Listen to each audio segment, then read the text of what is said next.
नमस्कार दोस्तों, आप देख रहे रिपब्लिक करनाल न्यूज और हमारे साथ हैं वाइस प्रेसिडेंट के जो चुनाव के लिए जो करनाल बार एसोसिएशन में चुनाव होने जाना है हरीश आर्या जी हैं और उनसे बातचीत करेंगे। सर, चुनाव को लेकर क्या कहना चाहेंगे? काफ़ी उतार चढ़ाव दिखाई दे रहे हैं और आप भी दिन रात मेहनत कर रहे हैं, उसको लेकर कुछ बताएंगे आप?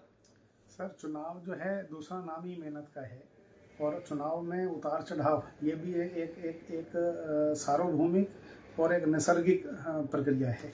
उतार चढ़ाव जो है वो दिन ब दिन कभी पक्ष में है कभी खिलाफ है, तो इस तरह से ही चलता रहता है। और दूसरा ये कि लोकतंत्र में चुनाव जीवित रहना चाहिए, मेरी ये राय है। तो सर, देखा जा रहा है कि 12 एसोसिएशन के चुनाव तो यहाँ पर भाईचारा एक है, चुनाव तो कुछ दिन के हैं, भाईचारा हमेशा का रहेगा। जी जी जी, बिल्कुल। मेरे पिताश्री कहा करते थे कि जात से बड़ी जो है ना जमात होती है, तो हमारी ये वकीलों की जमात है, ये भाईचारे का ही चुनाव है। और हम आज भी इलेक्शन के डेज में भी हम भाईचारा कायम करके रखे हुए हैं और इसको बना के रखेंगे। तो सर, आपका लोगों को कितना प्यार मिला और कैसे आपका साथ मिल रहा है, उसको लेकर कुछ बताना चाहेंगे? मुझे जो है बाहर से सभी का जिसमें सभी वर्गों के लोग हैं, जिसमें सभी मेरे सीनियर्स हैं, जिसमें मेरे कोलीग्स हैं, उन सभी का सहयोग और स्नेह जो है वो मुझे पहले भी मिल चुका है और अब भी जो है वो मुझे पूरा विश्वास है कि वो मुझे अपना आशीर्वाद जो है वो मुझे प्रदान करेंगे।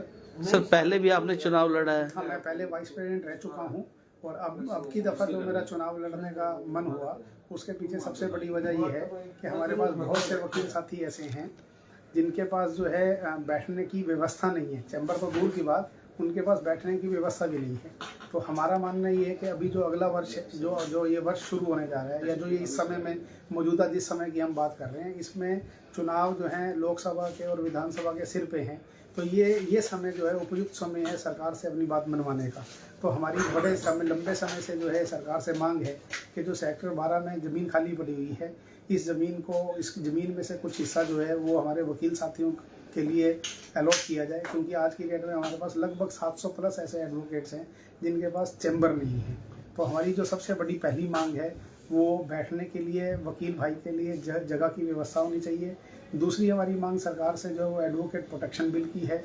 तीसरी हमारी मांग जो है आसपास की जो राज्य सरकारें हैं या जो देश की अन्य राज्य सरकारें हैं, उनका अगर आप वेलफेयर स्कीम उठा के देखेंगे एडवोकेट्स के लिए, तो देखने को मिलेगा कि उनके पास health insurance, life insurance, stipend for newcomers और baby care centre for female working lawyers, female lawyers, और इसके अलावा जो है और बहुत सी और ऐसी स्कीम्स हैं जो दूसरे प्रदेश की सरकारों द्वारा अपने प्रदेश के अधिवक्ताओं के लिए पहले से ही दी जा रही है। तो हमारी भी यही मांग है कि अन्य राज्य सरकारों की तर्ज पे हमारे प्रदेश के वकील भाइयों के लिए जो है सरकार कल्याणकारी योजनाओं पे काम करे।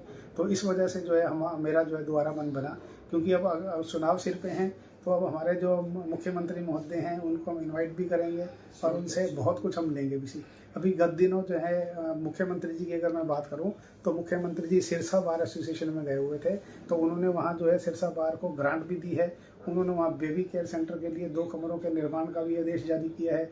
उन्होंने वहाँ सोलर प्लांट के लिए भी जो है आदेश जारी किए हैं, ग्रांट वगैरह जारी किए। इसके अलावा इससे पहले वहाँ के जो बिजली मंत्री, जो हरियाणा के बिजली मंत्री हैं श्रीमान रणजीत सिंह चौटाला, उन्होंने जो है वहाँ health centre, first aid clinic जो है वो भी वहाँ के अधिवक्ताओं को प्रोवाइड कराया है। फतेहाबाद बार की अगर मैं बात करूँ तो वहाँ पहले से डिस्पेंसरी जो है कोर्ट डिस्पेंसरी पहले से चल रही है। इमरजेंसी में अगर किसी वकील साथी को कोई दिक्कत होती है तो वो कहीं बाहर जाने की जरूरत नहीं है, तो वहीं कोर्ट डिस्पेंसरी से जो है उनको फर्स्ट एड मिल सकता है। तो हम ये चाहते हैं कि फतेहाबाद की तर्ज पे करनाल बार के वकीलों के लिए भी जो है एक कोर्ट डिस्पेंसरी जो है बनी है। तो इन बहुत सारे मुद्दों को लेके जो है मैं वाइस प्रधान के लिए दोबारा चुनाव कंटेस्ट कर रहा हूँ। तो मुझे पूरा विश्वास है कि जो मेरे भाई हैं, जो मेरे बड़े हैं, वो मुझे आशीर्वाद देंगे और एक बार सेवा का और मौका देंगे। तो अपने सभी साथियों से यही उम्मीद करेंगे कि आपको दोबारा फिर प्यार मिले और आशीर्वाद मिले। हाँ, स्वाभाविक है सर। मैं तो आपके माध्यम से भी जो है उनसे अपील कर रहा हूँ कि वो अपने आशीर्वाद की जो भिक्षा है वो मुझे एक बार और दें और मुझे जो है इन चुनावों में अपना आशीर्वाद देके मुझे सेवा करने का एक बार और मौका। जो काम अधूरे रह गए थे उनको आप पूरा करेंगे इस बार? सर देखें, हमारी पूरी कोशिश है। पिछली दफ़ा भी जो है हमने कोशिश की कि जितने काम हो सके। हम जब वाइस प्रधान बने थे उस समय कोरोना का टाइम पीरियड था, और कोरोना टाइम पीरियड में हम उतनी एफिशिएंसी से काम नहीं कर पाए जितनी एफिशिएंसी से हमारे पास सोर्सेज नहीं थे, हमारे पास इनकम नहीं थी, हमारी कैंटीन्स वगैरह सारी बंद थी। तो वो समय बड़ा क्रूशियल था। आज की डेट में अब हमारे पास बहुत सारी संभावनाएं हैं करने के लिए, और ब्लूप्रिंट जो है वो हमारे पास है। हमें सिर्फ सेवा करने का मौका मिले तो हम विश्वास दिलाते हैं अपने वकील भाइयों को कि उनकी उम्मीद पे खरा उतरेंगे। ये सर, फिर आपका धन्यवाद, आपने जानकारी दी और हमसे बात की। दोस्तों, आप देख सकते हैं दोबारा फिर चुनाव लड़कर और सबको यही मैसेज देंगे कि हम एक बार दोबारा जिताएं। पहले भी चुनाव लड़ चुके हैं और जीते हैं, और उसको हम दोबारा फिर कहेंगे सभी से एक बार सर को फिर दोबारा बनाएं और अपने बार एसोसिएशन का विकास करें। दोस्तों, आप देख रहे हैं रिपब्लिक करनाल न्यूज़ की खास रिपोर्ट।